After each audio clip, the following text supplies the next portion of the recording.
Okay, testing, 1, 2, 3. Shalom, shalom, family.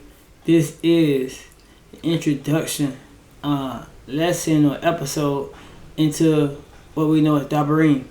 So Dabarym is the name of the platform, and Dabarym in the Hebrew or the Abaryt tongue is mean words simply. So just having an understanding that it's all about having an understanding that words make up scripture. What we know as the Bible or the scriptures or set apart word, all these things, word of Yahuwah, it's all comprised of words. And words are different from alphabet. So alphabet is the cells of the words. Let's say like that's what make up the words.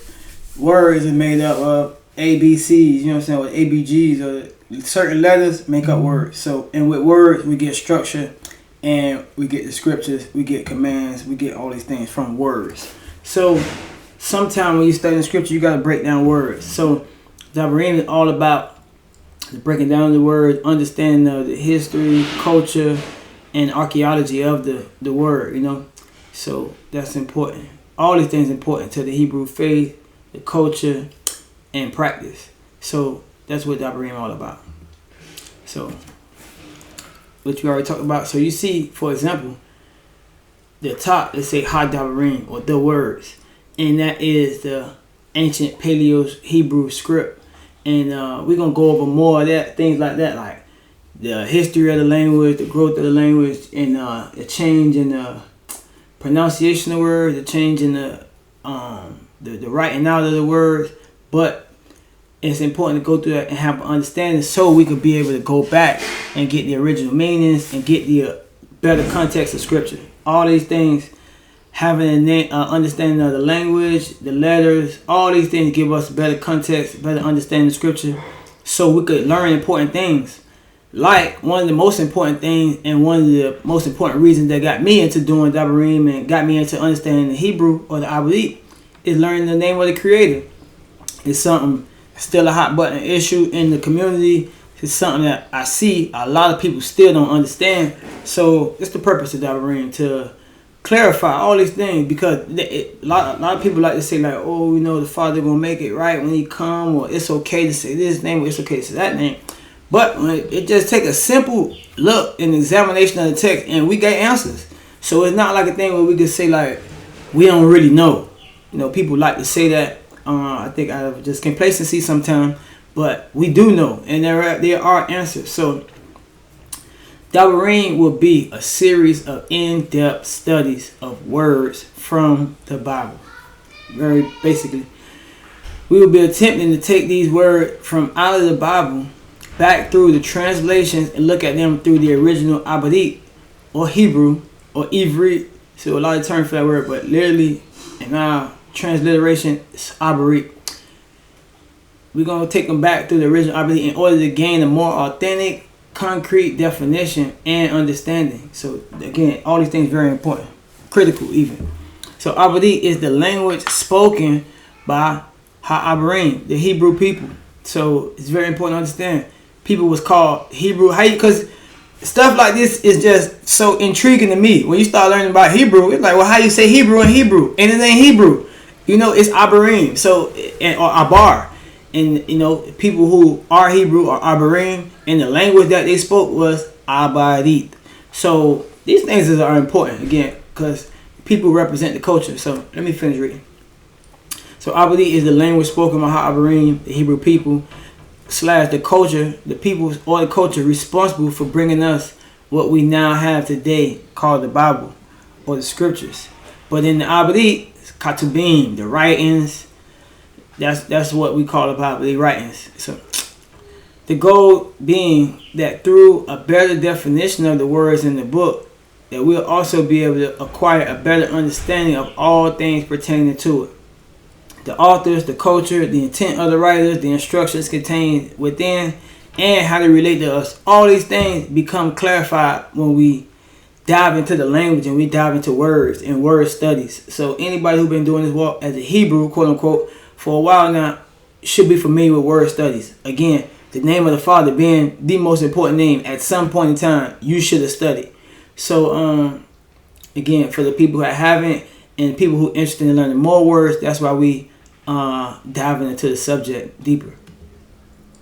So again, you can't understand a word without understanding the letters. And then at the top, we see again written in the Abaryt. The ancient Abaryt is a Paleo, the original, made basically, because it was a pictographic font. But for most of our history as a nation, it was a Abaryt font that you see that says Aloft, and that's the first and second letters of the alphabet, A and the B. So that's the Hebrew script. We went into captivity, which it tells us in the scriptures. When we went into captivity, they changed our names, and they even, we see that through history. We see the script change, and we actually came out of captivity, the Babylonian captivity, right in Aramaic script, which they still use today and call it modern Hebrew. So we got to go deeper on all these things, but this is original Hebrew. It's not Aramaic. It's not Babylonian script. This was actually what the Hebrew script looked like. And we know this because it's Katubym, or writings or scrolls, with this font all through, throughout our history, and just throughout the collections of the scrolls that we use for the Bible. This is what the text look like. So the point is, we can't understand words without understanding the Aleph beat, the ABCs or ABGs. So first things first, it would be impossible to speak about words in the Hebrew or the Abaryt text without first covering the Aleph beat. Meaning, we have to understand the letters that create the words that make up this very special language. Very simply put. This will be a comprehensive overview of the 22 characters of the Hebrew alphabet that will equip you with a basic understanding of the ancient language of the scriptures.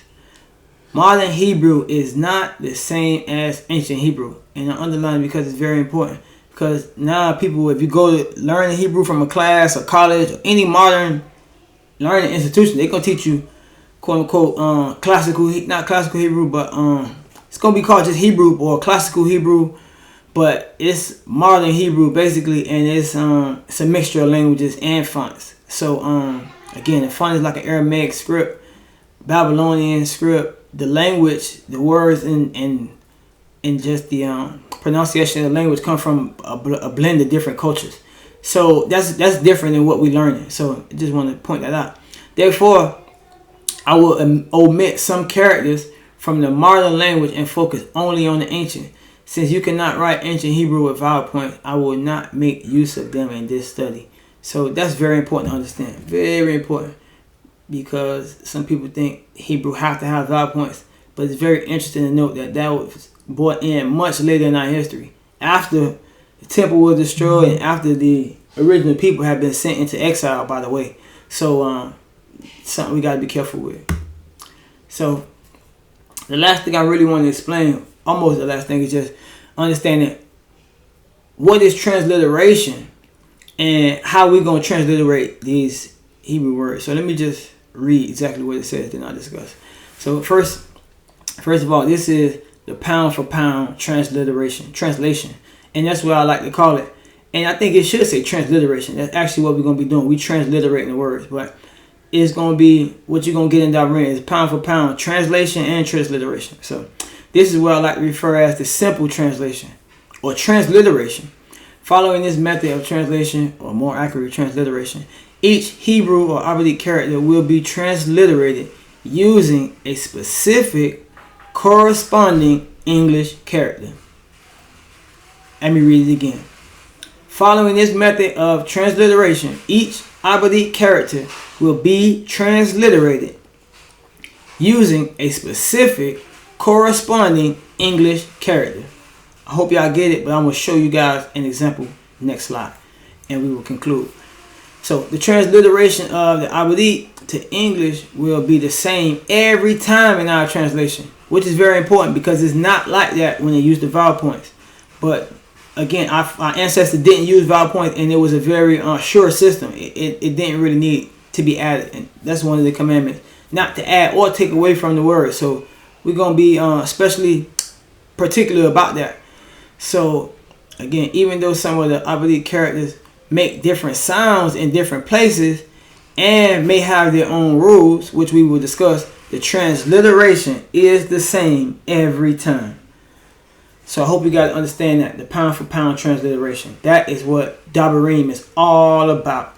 And let me give you guys an example, just the next slide. So This is the first character of the Aleph beat, obviously, and it's the Aloft. But just starting at the top, looking at the top, we see the word Aloft spelled out in English, and we see it in the Abaryt. Okay, so what we see in the Abaryt is, it says Aloft, but it's 3 characters. It's the Aloft, the Lamad, and it's the Pei. And the point is, we didn't add anything. The Aloft is always translated as an A. The Lamad is always going to be transliterated. Transliterated. It's always going to be transliterated as an L. And the Pei, or the Pa, or the Fa, is always going to be transliterated as PH.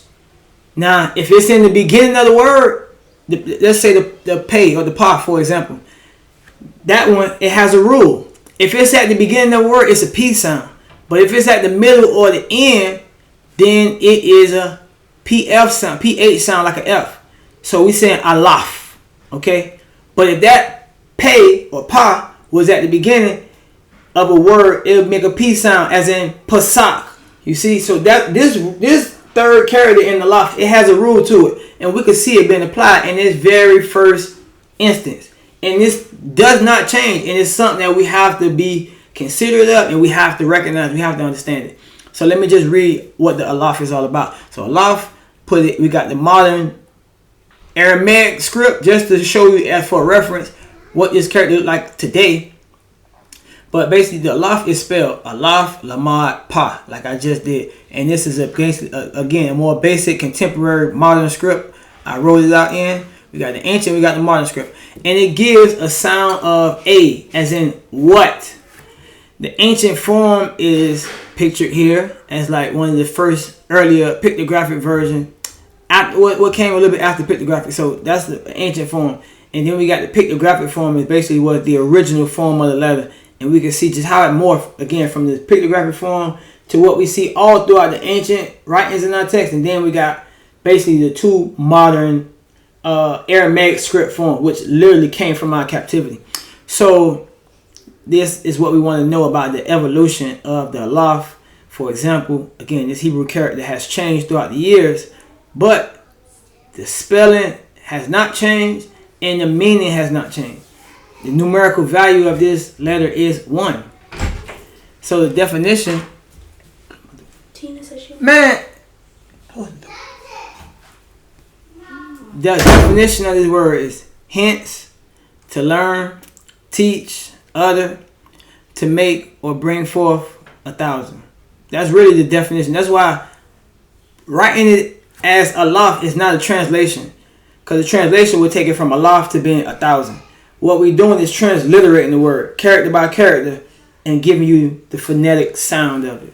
So again, to make or bring forth 1,000, a family, or taming of an ox or a cow. And again, with the Strong's numbers listed and referenced, you can actually go to the Strong's and you can see this word Aloft being used in the scripture, which we will go more in depth into. But so this was just an opening up initial episode explaining this rules in this transliteration, the pound for pound transliteration, which Dabarym is all about, and which we will be making use of as we continue to break down words, characters, and phrases in the Abaryt language.